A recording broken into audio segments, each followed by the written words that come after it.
families are left with this trauma and these tragedies. I cannot imagine taking my 6-year-old granddaughter to school and I come back and she's murdered and she's maimed. It's beyond consciousness. On this episode of Let's Talk Cincy. I think we are in the midst of a crisis of hatred in this country. You have to have something deeply embedded in you to do harm to other people in that way. The pain caused by hate and violence. If this didn't anger us to the point of beginning to take some action on this, then I don't know what else will. From WLWT, this is Let's Talk Cincy, presented by Western and Southern Financial Group. Put our financial strength behind you. A trip to the grocery store, a child spending the day at school, families worshiping together at church. Things that seem so normal quickly turn deadly. Hello, everyone, and welcome to Let's Talk Cincy. I'm Curtis Fuller. 21 people killed, mostly young children, at a school down in Texas. 10 people in Buffalo, New York, killed in a mass shooting at a grocery store, and that's just the beginning. These mass shootings are on the rise all over the nation, fueled by hate. Hate is something that builds up. Is something that unless it's addressed is going to continue to build up, and it has to come out somewhere. And I think when leadership begins to really take these issues seriously, that's when they will be addressed. But the leadership has to take the first stand. Yeah, I think we are in the midst of a crisis of hatred in this country, and you have to have something deeply embedded in you to do harm to other people in that way. What are we doing as a country? You know, I believe strongly that there are more people of goodwill in America, a significant amount more. And are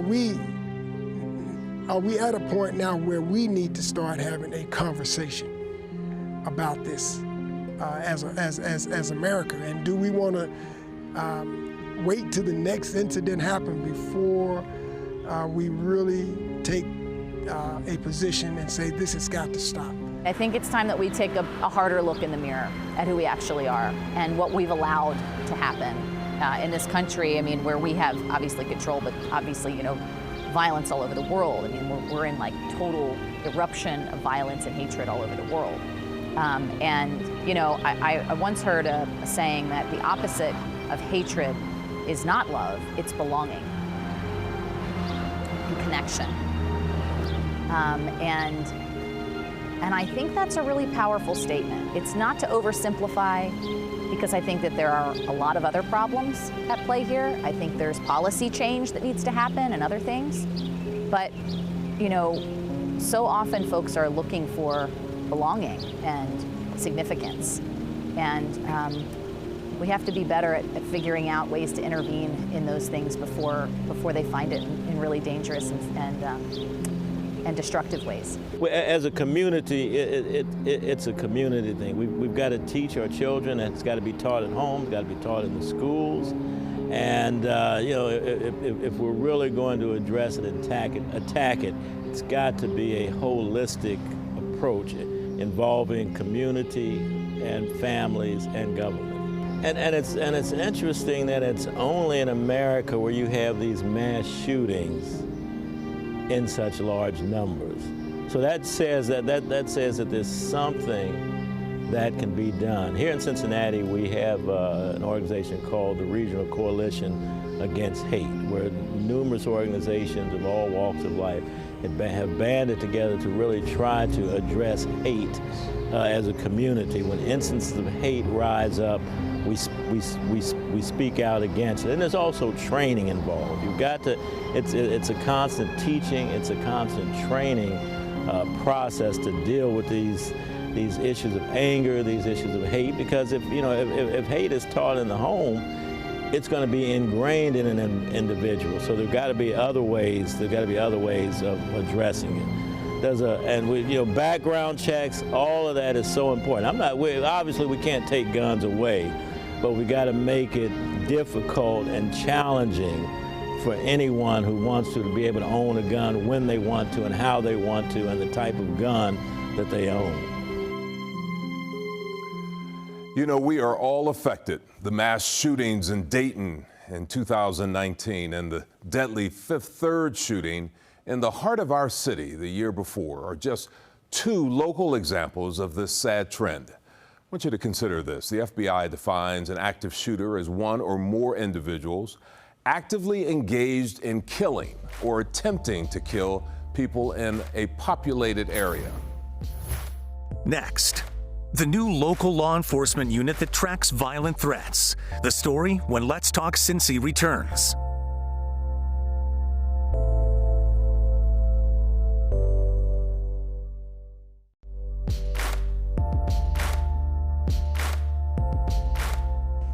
Hate will not prevail, and white supremacy will not have the last word. For the evil did come to Buffalo. It's come to all too many places. Manifesting gunmen who massacred innocent people in the name of hateful and perverse ideology, rooted in fear and racism. It's taken so much. 10 lives cut short in a grocery store. Welcome back to Let's Talk Cincy. When it comes to violent threats, decisions about when to act and when to intervene are not always clear-cut for law enforcement. In fact, local law enforcement officials told our John London they don't want someone like that Buffalo suspect to slip through the cracks. Out of the mass shooting in Buffalo, a re-examination of credible threat assessment. Initial reaction is, are we doing everything that we could be doing to keep an eye on these things? Captain Tony Oru heads up a relatively new intelligence unit for Hamilton County. And just as they map instances of violent crime, note the red dot indicators in Sycamore Township this past March, they monitor public postings as well. Akshata Kumavat is at this daily, judging potential red flags. How do we validate that if someone is not just angry and posting something, or someone has just encountered a situation where they have been abused or offended and suddenly they get mad about it and outrageously post it on social media? We have to look at the internet like a neighborhood. There's parts of a neighborhood that you can walk into and see publicly. And then there's parts of the internet and a neighborhood that are private, like your house. We can't just go inside your house. So we can always monitor the public places, but when it comes to, there's a lot of laws for privacy and for protections against illegal, searches that we can't go into people's private social media. However, just like in any other community, others are in those same private places that might see something that's threatening, potentially harmful, or a warning sign about someone's behavior change, like in this case from Buffalo, where if they bring that to the attention of their community law enforcement, then we can properly assess it. The Cov-Cath drama in D.C. from 3 years ago provided a case study of complexity about assessing credible danger. We got all sorts of veiled threats towards Covington Catholic. We spent a lot of time sorting through what is protected political speech and what actually violates the law, what was not protected by the First Amendment. We do from time to time run into that. Oftentimes that comes into play when we're talking about elected officials or public figures of one sort or another. But when we're talking about something like this on Buffalo, where it's a specific threat of I'm going to go kill people, that's not First Amendment. The First Amendment is completely irrelevant when it comes to killing other people or threatening to kill other people. So anytime there is a threat of physical harm targeting any one person or group of people, that's something that law enforcement, if they know about it ahead of time, will be all over. Law enforcement agencies monitor daily, but the internet and the dark web are vast. To a large degree, they rely on public tips. The most common violent postings around here appear to be directed at schools. And that's usually a student that's usually disgruntled with either the school or with other students in the school. Fortunately, those don't normally turn out to be credible, but again, who knows where it would have gone had law enforcement not intervened. The Greater Cincinnati Fusion Center monitors postings and violent threats every single day. It does not investigate per se, but shares that information with local, state, and federal partners. They're the ones tasked with the job of following up. Coming up, breaking the cycle of hate, the efforts taking place here at home, when Let's Talk Cincy continues.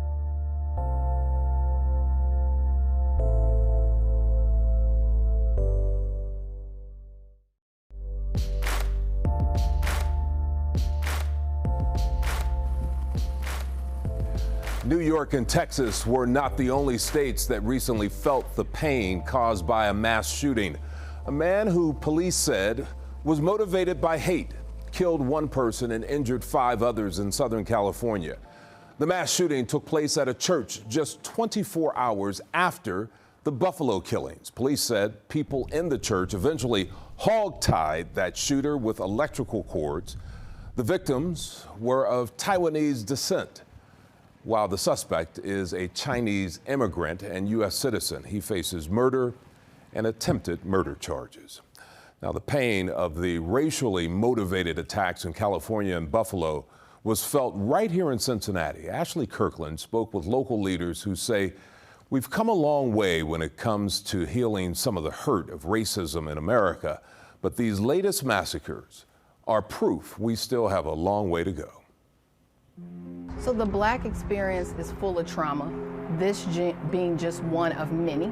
A show of grief in the wake of tragedy, the kind of grief some community members say hasn't been felt this deeply since the racial unrest of 2020. Still, sooner than anyone wanted. A lot of anger when you see these situations continuing to repeat themselves, and for some reason the nation isn't able to respond to the need to resolve them. Many in the Black community, including here in Cincinnati, reliving generational trauma. You try very hard not to let fear lead your daily interactions, but when these incidents start to happen more frequently, it becomes harder and harder for folks to not live in fear in carrying out their daily activities.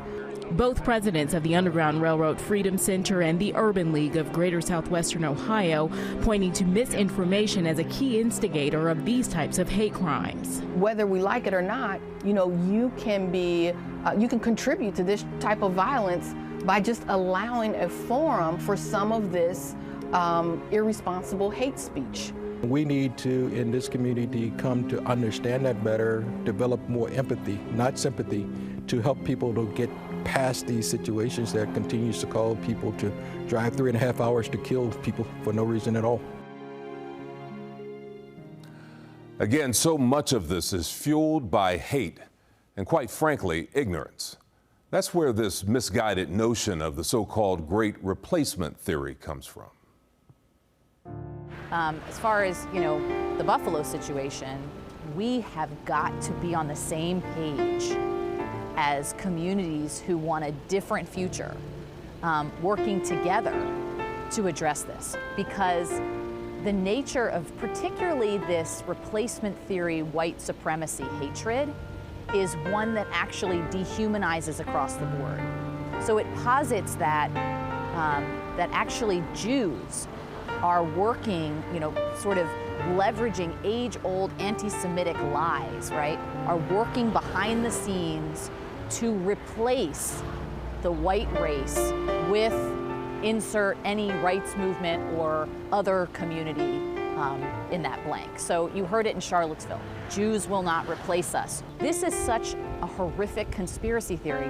One, because it's obviously completely false and crazy, but it's time that we start understanding that it's a real motivator for people who are caught up in this conspiracy theory, and that we're on the same page about the fact that it can lead to these catastrophic things. I will also say that, in addition to it being dangerous in ways we've seen, it dehumanizes, obviously, obviously it dehumanizes Jews, because this is a conspiratorial lie about Jews. I mean, I think you probably would have to not know any Jews to think that that's real. which is why we think the best way to address hate is to humanize, is to be in relationship, is to familiarize people with who people actually are, that we're all very much the same in a lot of ways. But it also is terribly dehumanizing for other minority communities. I mean, instead of the fact that civil rights victories, right, that the victories in the feminist movement and the LGBTQ movement are due to the hard work, tireless pain, suffering, and investment of those communities working to right, justice for themselves. This manipulates and posits that actually the Jews are the ones behind that. So it strips these communities of their agency and the credit that they're due, and it leverages this age-old anti-Semitic conspiratorial lie in a really dangerous and deadly way so often. And the more we see these things, you look behind every hate-filled act. Many of the shootings that have happened, and the hate-filled shootings, whether you're talking about Charleston, whether you're talking about what happened in Buffalo, obviously Pittsburgh, Charlottesville. You hear the anti-Semitic language because for these people, it's all wrapped up together. And we have to know that as folks who are trying to address this so that we can be working together to understand you can't fight racism without fighting anti-Semitism. You cannot fight anti-Semitism without fighting racism. We have to be invested in this together. You do have to wonder when you look at these things happening over and over again, what will it take? What will it take for us to take the reins and change this? It's not just going to change by itself, we have to change it. And there's this saying, you're not obligated to complete the work, but you can't desist from it. You have to do what you can do in your time, and it might seem like a small step, it might seem like reaching out to someone who needs help, it might seem like saying something when you see something, but we all have our own parts to do to really create a community of upstanders, and to try and get us a little closer to a place where this stuff doesn't happen so often. Coming up, where do we go from here? When Let's Talk Cincy continues.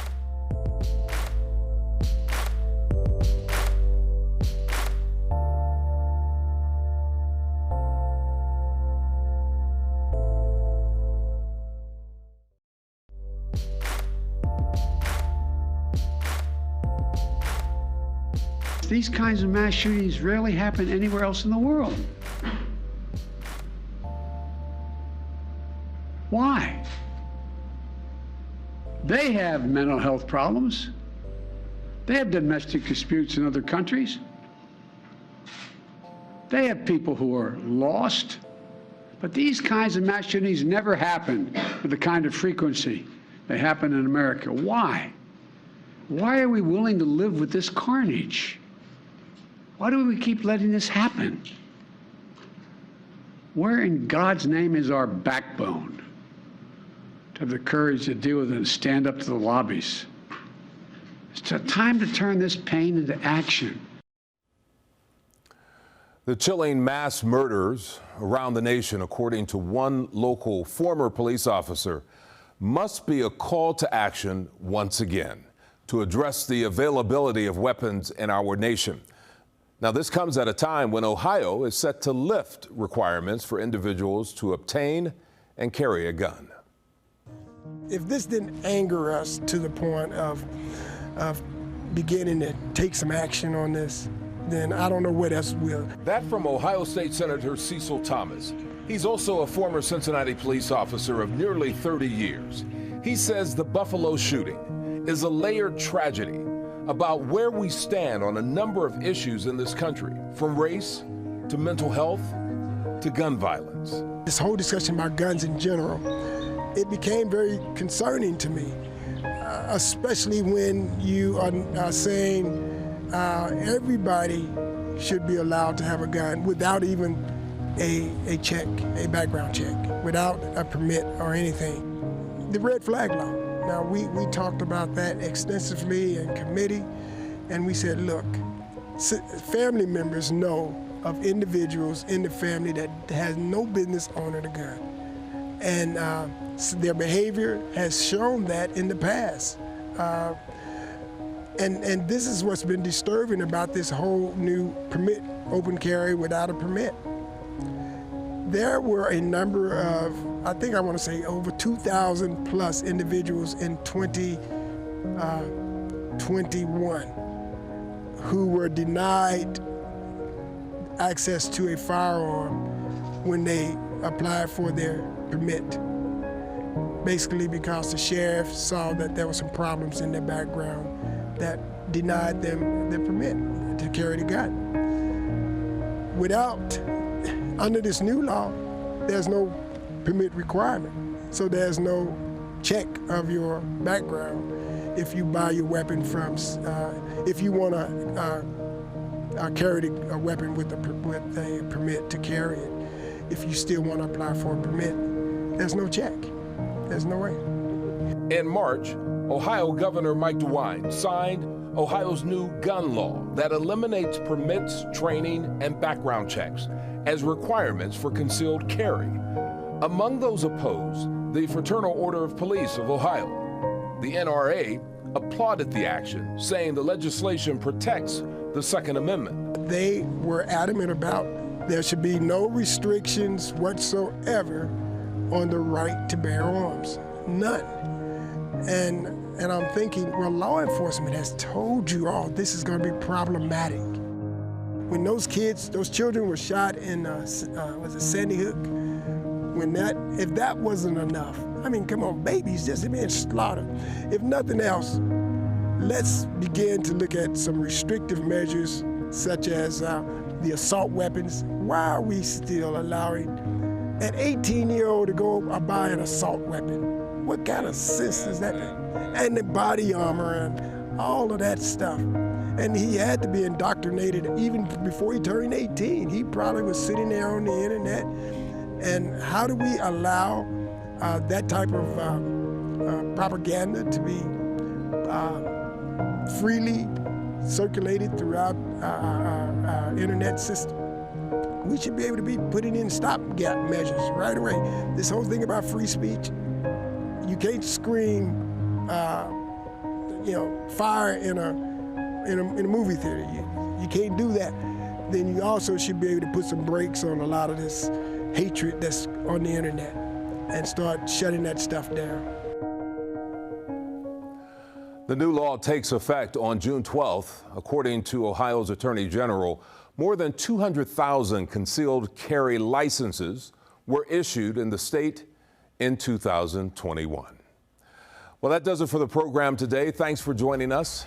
I'll see you next time for another edition of Let's Talk Cincy.